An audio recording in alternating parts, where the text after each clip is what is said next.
Hello guides, આપણે બનાવીશું આજે કારેલાનું શાક. કારેલાનું શાક આજ નવી જ રીતે બનાવીશું. આ રીતે બનાવીશું તો કારેલાનું શાક કડવું નહીં લાગે અને બધા જ નાનાથી મોટા કરીને બધા જ કારેલાનું શાક ખાશે. જો આ નવી રીતથી કારેલાનું શાક બનાવીશું.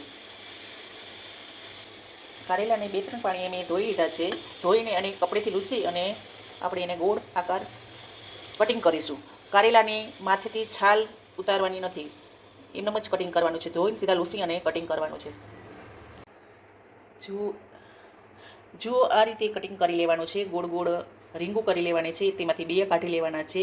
અને આ રીતે મેં બધા જ કારેલા સુધારી લીધા છે. કાચા કારેલા સુધારી લીધા છે. હવે એને ફ્રાય કરીશું.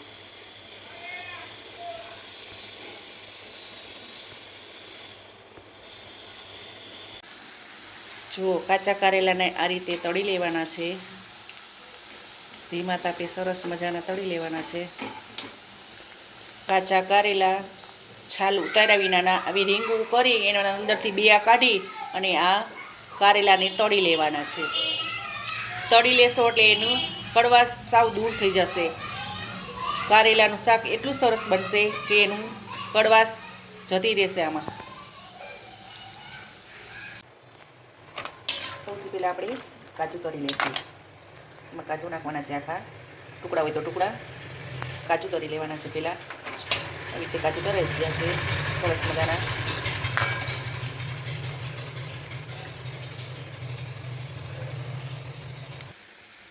કારેલા તળાય ત્યાં સુધીમાં આપણે એની ગ્રેવી તૈયાર કરીશું. હવે બાજુમાં આપણે ગેસમાં આપણે એક પેન મૂક્યો છે. એ પેનમાં આપણે 3 પાવડા તેલ મૂકીશું.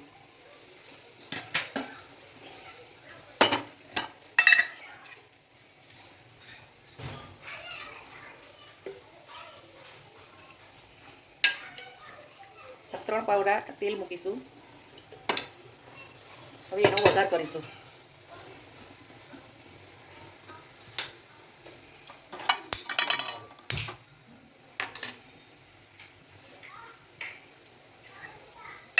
વઘારમાં જોઈશું આપણે રેગ્યુલર મસાલા છે, લીમડો છે, આદુ મરચાંની પેસ્ટ છે, લસણની ચટણી છે અને ટમેટા છે, ડુંગળી છે અને મેં આ કાજુ પહેલેથી તરી લીધા છે અને દેશી ગોળ છે અને ધાણા ભાજી છે.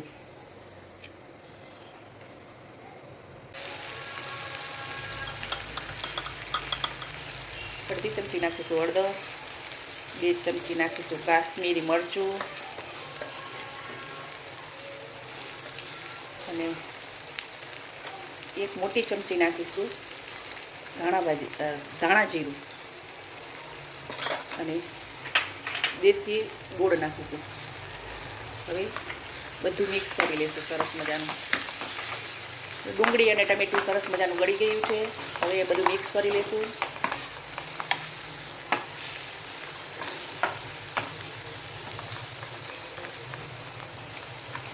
ગેસ ધીમો કરી નાખશું.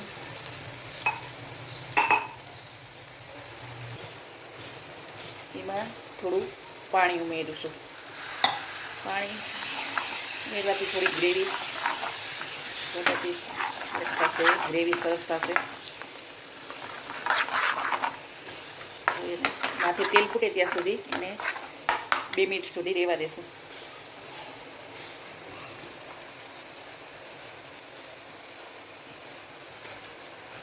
એમાં મીઠું નાખીશું. 2 ચમચી મીઠું નાખીશું કારેલામાં, કારણ કે તળવામાં મીઠું નથી નાખેલું એટલે 2 ચમચી મીઠું નાખીશું સ્વાદ અનુસાર. અને લાસ્ટમાં આપણે લીંબુ નીચોવશું.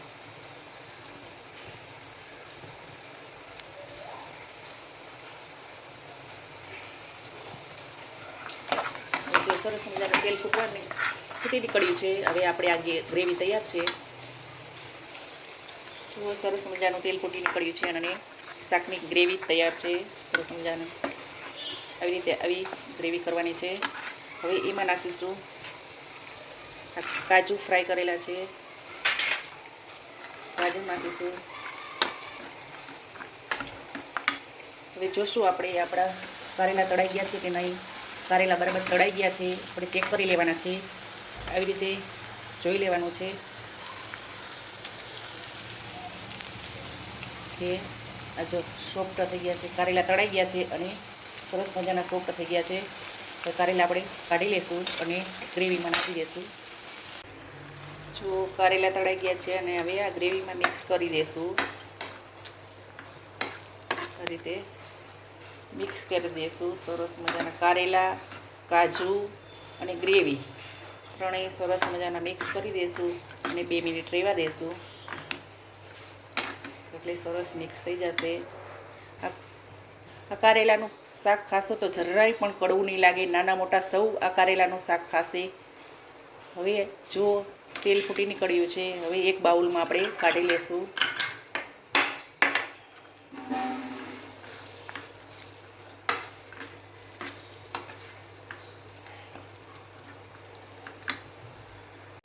જો આ કારેલાનું શાક બની ગયું છે અને આ કારેલાના શાકમાં આપણે ઉપરથી દાણા ભાજી નાખીશું.